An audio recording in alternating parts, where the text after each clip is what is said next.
Assalamualaikum warahmatullahi wabarakatuh. Yang saya hormati dosen pengampu mata kuliah studi Dynamic Assessment, Bapak Profesor Kartono MPD dan Bapak Dr. Masrukan. Pada presentasi kali ini saya akan mempresentasikan rangkuman pada bab 2 tentang model fungsi mental. Saya sendiri Maharani Izzatin dengan NIM 0401619002.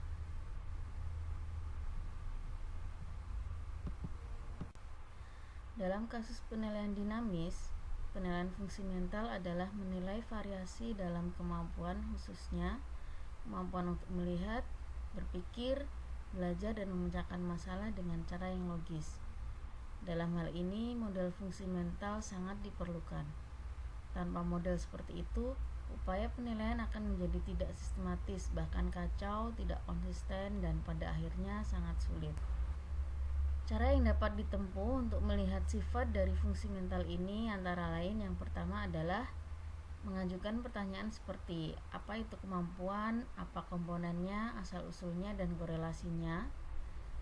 Seseorang dapat mencoba untuk mendefinisikan sifat dari variabel laten, bahwa kualitas khusus dari kemampuan manusia yang tidak dapat diamati dan dengan cara langsung apapun tidak dapat diukur, yang keberadaannya harus disimpulkan dari efek yang diduga dan hubungannya dengan variabel lain yang lebih dapat diamati.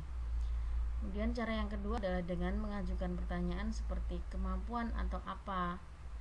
Jenis pertanyaan kedua ini orang kurang peduli dengan mendefinisikan kualitas yang tidak terlihat daripada menentukan cara yang berguna untuk memilah aset dan kewajiban untuk kinerja kognitif dan sosial.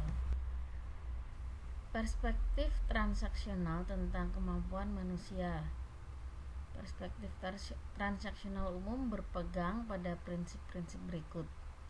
Yang pertama, bahwa kemampuan memiliki banyak aspek.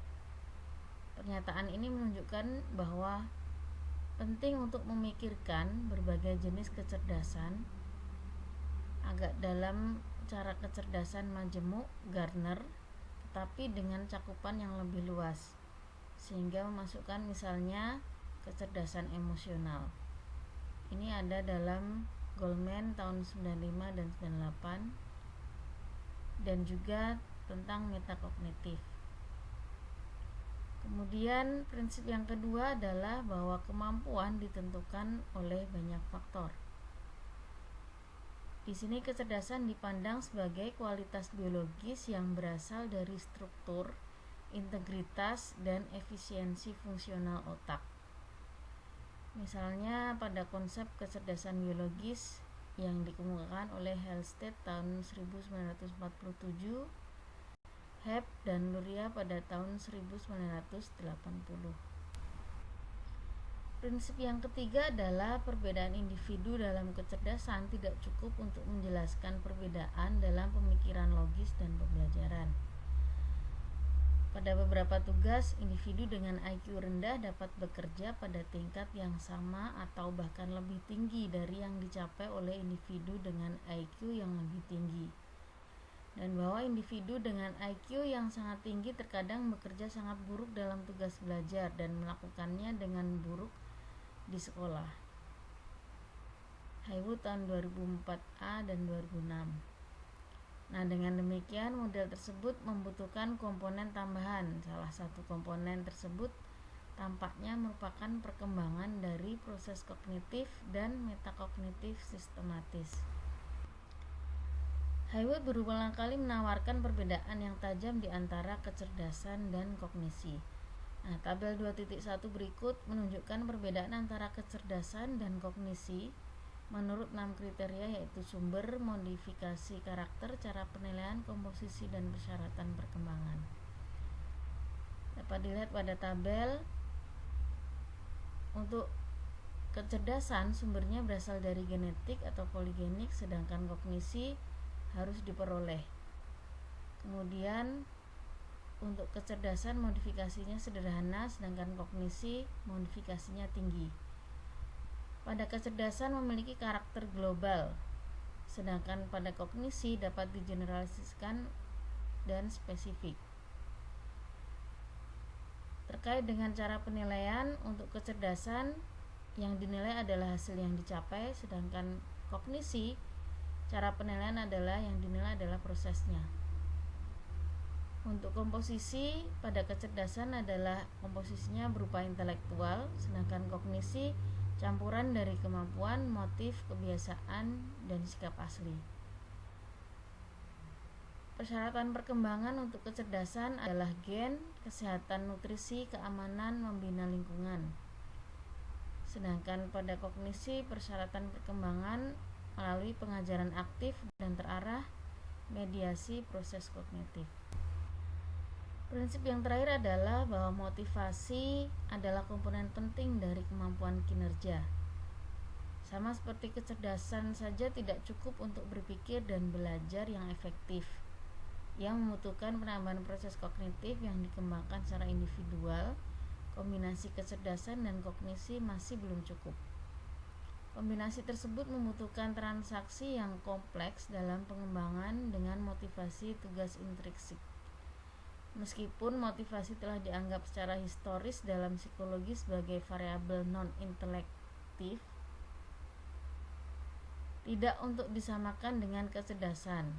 Nah, itu adalah bagian penting dari simbiosis tiga arah dalam model transaksional kemampuan manusia, menurut Haywood tahun 1992a.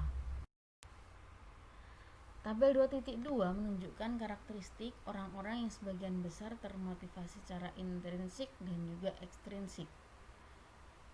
Untuk orang yang termotivasi secara intrinsik, dia mencari kepuasan dengan berkonsentrasi pada hal-hal berikut: keterlibatan tugas, tantangan, kreativitas, tanggung jawab, belajar, kegembiraan psikologis, dan pertimbangan estetika.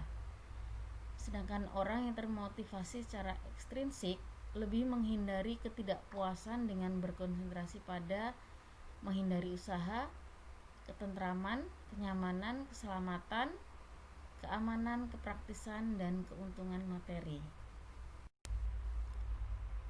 Implikasi model untuk dynamic assessment. Proses mental spesifik yang diusulkan sebagai target yang tepat untuk dynamic assessment adalah perhatian, persepsi, memori, bahasa, kognisi, dan metakognisi. Masing-masing mencerminkan kemampuan yang biasa dimiliki manusia saat dilahirkan.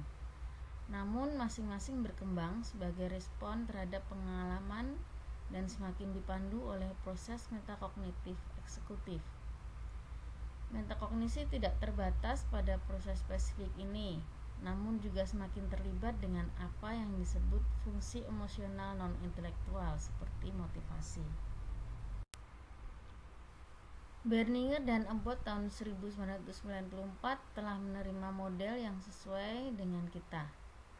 Berdasarkan sistem kerja otak yang terkait dengan fungsi sekolah, yang dapat menerima pesanan dan relevan dengan masing-masing fungsi dalam situasi pembelajaran. Sistem ini termasuk yang pertama adalah perhatian, kewaspadaan berkelanjutan, selektif, terbagi, dan bergantian. Kemudian memori, baik itu jangka pendek, bekerja, skema jangka panjang, dan asosiasi berpasangan. Berikutnya adalah motorik halus, yaitu fungsi jari. Kemudian bahasa lisan terdiri dari fonem, sajak, suku kata, leksikal, sintaksis, dan wacana. Berikutnya adalah ortografi, meliputi pengkodoan, pencitraan.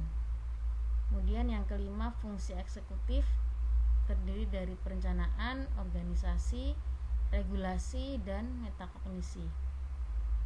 Kemudian pengaruh sosial emosional, kognisi sosial, interaksi, sistem kelas, sistem keluarga, dan ada motivasi termasuk atribusi, tujuan, strategi proaktif, sejarah sukses. Kemudian kognisi yaitu penalaran dan masalah pengelolaan, proses konstruktif.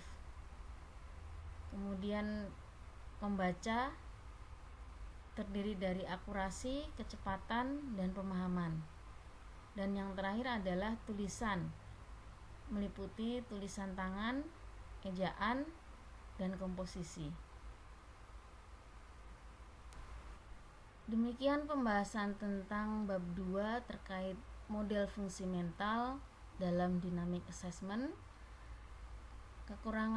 Segala kekurangan mohon maaf, mohon saran dan kritik untuk perbaikan berikutnya. Saya akhiri. Assalamualaikum warahmatullahi wabarakatuh.